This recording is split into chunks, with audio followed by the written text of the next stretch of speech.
Hello YouTube, this is Pinchio8 here.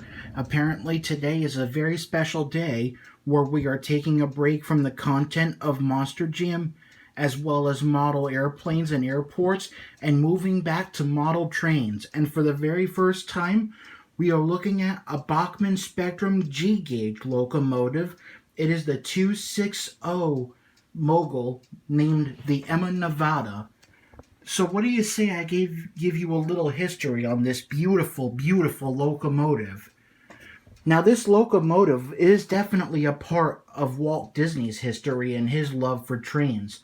But this locomotive was not owned by Walt Disney himself. Walt Disney owned this locomotive that I have a model of here in little N scale called the Lily Bell. And it was not just any steam locomotive. This locomotive was actually a pint-sized steam locomotive, whereas he had his own backyard railroad called the Carrollwood Pacific, which was a pint-sized 5/8 scale locomotive that he had in his backyard. But Ward Kimball, the Disney animator and Walt Disney's best friend, was also very passionate about trains. And so he decided one day he would have his own backyard railroad, and he decided to name it the Grizzly Flats Railroad, as said right here on the tender. And this was one of the first locomotives he and his wife Betty Kimball acquired. Originally, it was working on what was known as the Nevada Central Railroad and had the name Sidney Dillon. And I believe this train car I have in tow, which he also acquired, was from the Nevada-Colorado Central Railroad. I don't think it even had a name, but he acquired them and saved them from the scrapper's torch, brought them over to his property, where he and his wife and his family and a lot of neighbors worked long and hard to restore this locomotive to operating condition, and renamed it from Sidney Dillon to Emma Nevada, a famous opera star that Ward and Betty loved to go see live in concert. There is supposed to be another locomotive that he had in his collection named after one of his daughters, Chloe. I do have plans to get the Chloe as well, but this locomotive, Emma Nevada, a 260, was a very, very great start made by Bachmann Spectrum. And I believe this is the second run of their Bachmann Spectrum G-gauge lines. And I gotta say, it is an amazing job that they did. This locomotive looks even more realistic than at time another company called the Heartland Locomotive Works ever built one of those, and didn't come out all that great. But Bachmann Spectrum, y'all guys get an A+ for all these amazing details. You've got details on your cow catcher, your pilot wheels, your driving wheels, your cab, your steam and sand domes, diamond smokestack, and headlight. And because this is a large-scale locomotive, there are some really unique features. This smoke box door opens up, and inside there are two switches. One of them controls the lights on the locomotive, and another controls smoke, because this is supposed to be a smoke-equipped locomotive. There is going to be a someday I will add some smoke to the locomotive to see if it really does. Once you're done with the settings, you close the smoke box door like that. And when you're going to load smoke fluid into the smokestack is removable. Wiggle it, and here's what it looks like inside where you pour the smoke fluid in. Just a few drops, and then let it warm up, and before you know it, you'll have smoke shooting right out. You just gotta put this stack right back in place.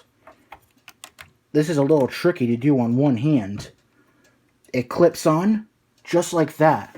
And I gotta say, I'm kind of a fan of diamond smokestacks.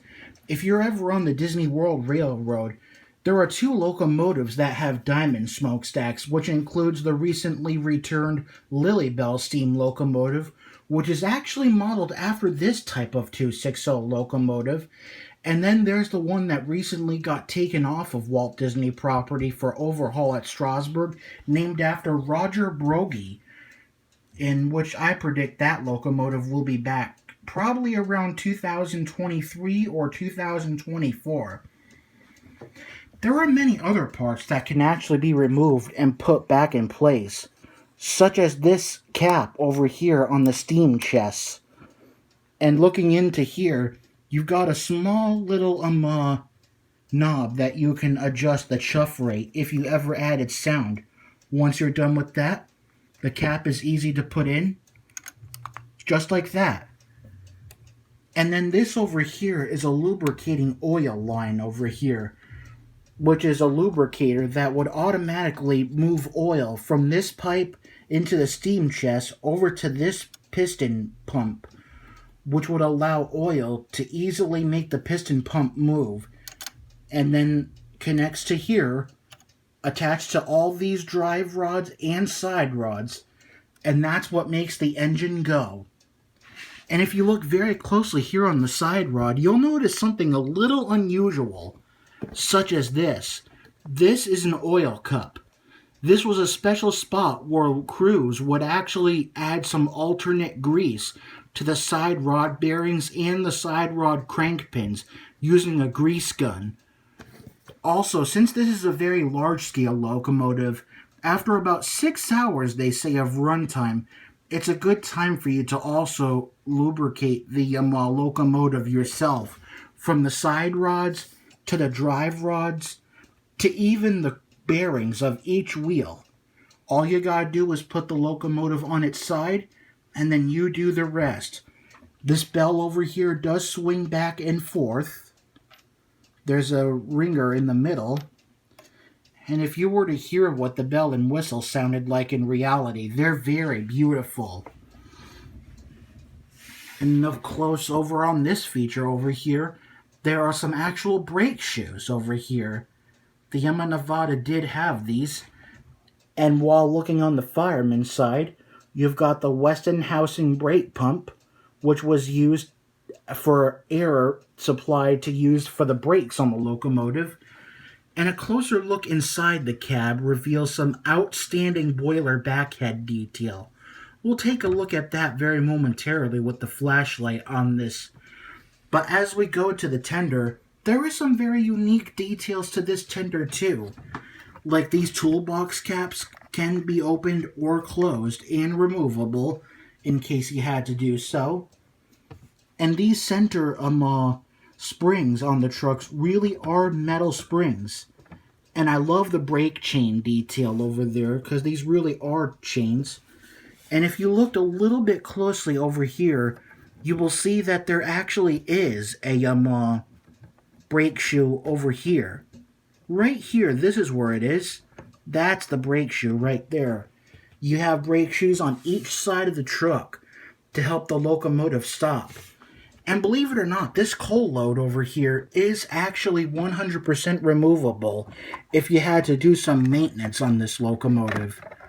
You remove it like this, and inside you also have different options. Like if you wanted to choose between track power or battery power. Choice is yours by then.